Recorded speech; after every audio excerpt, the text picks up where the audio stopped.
L'instantané cosmique. Ce texte s'inscrit dans un chemin d'intégration profonde issu de mon expérience personnelle. En 2017, j'ai vécu une expérience de mort imminente qui a alchimisé mon être de l'intérieur. Cette EMI m'a permis de voir au-delà du voile, de comprendre la structure de la matrice artificielle et de rencontrer ma conscience neutre, mon double, qui m'a montré une voie de réintégration par la vibration vivante du point zéro et de l'alchimisation. Ce texte est vibratoire à écouter avec vos cellules en présence du point zéro de votre conscience double. DenisJutra.ca, DenisJutra@life.com, chaîne YouTube Denis Jutra. Casser les formes vibratoires, activer la conscience du double et faire émerger le supramental depuis l'atome incarné au point zéro.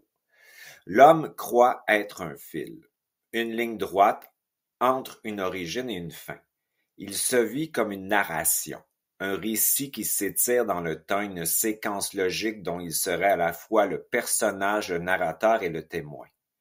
Mais il ne sait pas encore que ce temps n'existe pas. Il ne sait pas encore que ce qu'il appelle continuité n'est qu'un programme, une illusion mentale construite par la matrice astrale pour le garder piégé dans une fausse identité évolutive. Il ne sait pas qu'il est en réalité un instantané cosmique, une impulsion de conscience pure jaillissant dans un champ quantique de perception, sans passé, sans futur et sans histoire. Et tant qu'il ne reconnaît pas cette structure, tant qu'il s'identifie à sa mémoire, à son histoire, à son âge, à son nom, il ne peut accéder aux espaces-temps multidimensionnels dans lesquels il existe déjà. Car l'homme n'est pas unique, il est pluriel. Il existe simultanément dans plusieurs couches d'espace, dans plusieurs niveaux de densité, dans plusieurs bandes de fréquences, sans en avoir conscience. Son point d'observation est limité par l'hypnose de la continuité psychologique. Ce qu'il appelle lui n'est qu'une focalisation mentale dans un canal vibratoire particulier, filtré par ses organes de perception et déformé par la charge émotionnelle non transmutée de son corps astral. Il vit dans un passé, présent, futur qui n'existe pas, un film magnétique encodé dans ses cellules, une boucle temporelle nourrie par des interférences collectives. Il se pense acteur de sa vie alors qu'il n'est qu'un réacteur d'un programme vibratoire non conscient. Et pourtant, au fond de ses cellules, un savoir latent.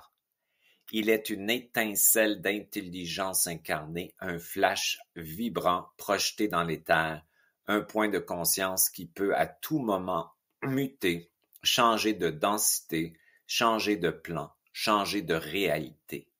Mais il vit dans l'oubli de cette nature, et tant qu'il reste identifié à cette continuité psychologique, ce fil imaginaire fait de mémoire, d'émotions, de narration affective, de conditionnement mental et spirituel, il ne peut pas se déplacer, il reste figé dans une ligne de temps qui n'est même pas réelle. Il ne se déplace plus par vibration, il circule par programmation. Tout ce qu'il appelle moi est construit sur des formes vibratoires figées, des formes psychologiques, émotionnelles, spirituelles, énergétiques. Ces formes ne sont pas visibles à l'œil nu, mais elles sont perceptibles vibratoirement. Ce sont elles qui dictent son comportement, ses croyances, ses réactions, ses pensées, ses élans, ses culpabilités, ses désirs, ses refus, ses attentes. Elles forment une carapace énergétique qui l'empêche de recevoir directement l'information de l'éther. Ces formes sont la mémoire figée de ses fragments, de ses blessures, de ses loyautés inconscientes. Elles sont les chaînes invisibles qui le maintiennent en servitude vibratoire. Mais il possède en lui une puissance que rien ne peut falsifier, son double neutre. Une conscience stable, vibratoire, non polarisée, non affectée par la mémoire, qui observe depuis l'autre côté du voile. Ce double n'est pas une partie de lui, il est lui en version réelle, désastralisé, désémotionnalisé, désidentifié. Il est son intelligence primordiale, capable de percevoir le réel sans filtre, sans forme, sans distorsion. et c'est par sa conscience neutre, par l'activation de ce regard intérieur stable et silencieux, que l'homme peut commencer à casser les formes. Et c'est justement parce qu'il est un instantané qu'il peut changer de plan de densité, de dimension sans suivre de processus linéaire. Il peut basculer à l'intérieur de lui-même, se téléporter intérieurement d'une forme mentale à une structure vibratoire, mais il ne le fait pas car il ne le sait pas. Il vit dans l'illusion d'un moi continu basé sur la croyance, dans une projection identitaire fictive construite à partir de ses formes psychologiques, émotionnelles et spirituelles. Ces formes sont des carcans subtils, des structures invisibles encodées dans la mémoire de son champ énergétique. Elles sont l'héritage d'une polarisation non digérée, croyances, peurs, dogmes, images de soi, idéal spirituel, traumatismes non transmutés, visions religieuses ou ésotériques non intégrées. Et ces formes qu'il croit sacrées ou intimes ne sont en réalité que des figements vibratoires, des cristallisations. L'homme n'est pas libre tant qu'il ne casse pas ses formes. Et pour cela, il ne peut compter ni sur le mental, ni sur l'émotionnel, ni sur un quelconque sauveur astral. Seule la conscience neutre de son double peut briser ces structures, car le double ne juge rien, ne compare rien, ne filtre rien. Il observe dans le réel, il voit ce qui est, et par cette observation neutre, il dissout la forme, il n'a pas besoin de la combattre, il cesse simplement de la nourrir. Chaque fois que l'homme active sa conscience neutre, qu'il s'installe dans le point zéro, une forme s'effondre. La commande, l'actualisation, le décret sert à transmuter les croyances vers le réel. Une mémoire se désimplante, une croyance se transmute, un pack énergétique se déprogramme. Et dans ce vide laissé par la forme cassée, un autre champ de conscience peut émerger. Le mental cède la place au surmental, le verbe réfléchi devient verbe direct, la pensée devient vibration. Le surmental, c'est l'intelligence vibratoire du double, un mental unifié, non polarisé, non parasite, capable de capter l'information dans l'état sans l'interpréter.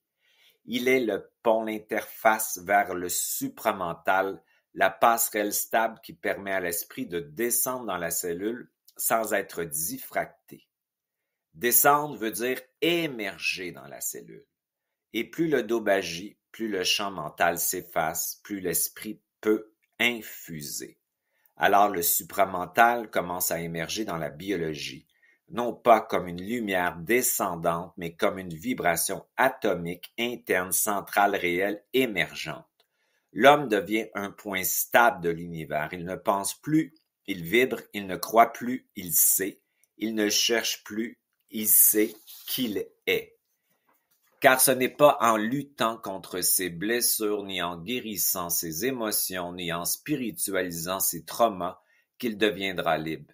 C'est en cessant de vibrer la forme, en la voyant sans s'y attacher, en laissant le regard du double dissoudre les structures énergétiques par la neutralité du point zéro. Ce point zéro n'est pas un état passif, c'est un champ d'annulation vibratoire, une interface intérieure entre les deux charges de l'univers, la charge positive et la charge négative, masculine et féminine, réunies dans une même cellule, sans combat, sans opposition. C'est dans cette suspension vibratoire que la forme se défait. Et quand la forme se défait, l'homme entre dans une autre réalité. Il sort du mental limité, il sort de la pensée mécanique, de la répétition mentale et il entre dans un surmental vivant qui est une conscience vibratoire capable de capter l'information de l'éther sans passer par la mémoire. Le surmental est le champ de traduction directe entre le double et la cellule biologique. Il est le décodeur quantique du réel. Il ne pense pas, il capte. Il ne raisonne pas, il reçoit. Il ne croit pas, il sait, car il vibre l'impulsion de l'information dans la matière même. Et cette information, elle vient de l'éther, ce champ immobile, non polarisé, omniprésent, dans lequel est logée toute la mémoire subliminale de l'univers réel. Ce n'est pas un champ mental, ce n'est pas l'akasha astralisé, ni un nuage, un cloud d'images symboliques, c'est un champ d'information brute, stable, inaltérable, que seuls les atomes désastralisés peuvent capter. Et ce sont justement nos atomes qui sont les véritables antennes, car l'homme n'est pas un esprit incarné dans un corps, il est un champ d'atomes vivants contenant l'univers entier en réduction. Ce savoir est disponible dans l'instant, uniquement dans l'instant, dans le réel. Pas dans la réflexion, ni dans la logique, ni dans la projection mentale. Il n'apparaît que lorsque la personne chute dans le vide intérieur. Lorsqu'elle cesse de vouloir, lorsqu'elle cesse d'attendre, lorsqu'elle cesse de croire. Le savoir de l'éther ne répond pas à une quête. Il émerge dans le silence, il descend dans la matière, lorsqu'un corps est prêt à le laisser vibrer sans l'interpréter. Et pour que ce corps devienne récepteur, il doit être vidé de son bruit. Lorsque l'homme entre dans sa nature instantanée, il réactive ses atomes vivants. Il ne regarde plus l'univers de l'extérieur. Il le lit depuis l'intérieur. Il accède à la structure multidimensionnelle de la vie. Les espaces-temps superposés, les trames d'information simultanées, les champs de probabilité en attente de vibration. Il comprend que le temps n'est qu'une diffraction, une déformation de la fréquence de l'instant, et qu'en cessant de croire au temps, il peut entrer dans tous les temps. Il peut se synchroniser à une ligne vibratoire stable et accéder à l'information de tous ses autres lui. Il peut dialoguer avec ses extensions, ses doubles, ses mois passés, futurs parallèles, non pas comme des fantasmes, mais comme une réalité vibrante accessible dans l'instant. Et plus il reste dans cette fréquence du double, plus il active en lui un nouveau palier de conscience, le supramental. Le supramental n'est pas une évolution de la conscience. C'est l'esprit réel qui descend dans la matière lorsque la cellule est prête. Il émerge dans la cellule. Il ne vient pas de l'extérieur. Il émerge depuis l'atome lorsque l'homme a suffisamment cassé les formes pour redevenir un champ résonnant. Le supramental ne parle pas par pensée, il pulse, il devient la nouvelle loi vibratoire du corps. Il reconfigure l'ADN, l'eau, le système nerveux, le champ morphogénétique. Il transforme l'homme en point zéro incarné. L'homme ne pense plus, il vibre la réalité. Il ne cherche plus, il raisonne la réponse. Il ne se protège plus, il n'est plus attaquable. Il n'évolue plus, il devient stable, intemporel et souverain. Il cesse d'être humain au sens matriciel du terme. Il devient une structure vibrante, vivante, en communication constante avec le réel, sans filtre, sans distorsion. Il est un diapason. Alors il ne cherche plus à transformer le monde, il retire son énergie des boucles, il cesse de nourrir l'astral collectif, et à ce moment-là seulement, la réalité autour de lui se reconfigure. Non parce qu'il la contrôle, mais parce qu'il cesse d'être contrôlé. Et c'est dans cette instantanéité que tout peut être modifié dans le réel sans effort, sans délai et sans espoir, uniquement par fréquence. Car tout ce que l'homme croyait devoir attendre, préparer, mériter, chercher, apprendre, comprendre, guérir, était déjà là, prêt à surgir au moment précis où il cesserait de croire qu'il doit devenir. Intention alchimique. Même si je ne sais pas comment, je commande de casser toutes les formes psychologiques, émotionnelles et spirituelles qui m'enferment dans une continuité illusoire au point zéro, en les transmutant dans le feu neutre de mon double pour redevenir l'instantanéité vivante de l'esprit incarné. Même si je ne sais pas comment, je commande d'activer mes atomes comme antennes de l'état réel pour capter l'information directe du champ vivant et dissoudre toutes les mémoires figées afin de faire émerger cellule après cellule la fréquence stable du supramental au point zéro. Même si je ne sais pas comment, je commande de me retirer de la fausse continuité temporelle de la matrice artificielle pour m'installer dans la présence nue et verticale de l'instant du réel où seul mon double me guide par vibration hors du temps dans la réalité réelle de mon autorité cosmique au point zéro. Même si je ne sais pas comment, je commande de désimplanter la mémoire du devenir et de l'évolution imposée pour retrouver ma structure atomique réelle, instantanée, multidimensionnelle et raisonner mon savoir dans toutes les dimensions en même temps au point zéro. Je transmets mes enseignements à travers une variété de ressources conçues pour activer les codes dormants de l'ADN, éveiller la conscience et faciliter l'alchimisation intérieure autant au niveau biologique qu'éthérique. Denis Jutras.ca, chaîne YouTube Denis Jutras, Denis Jutras @live.com.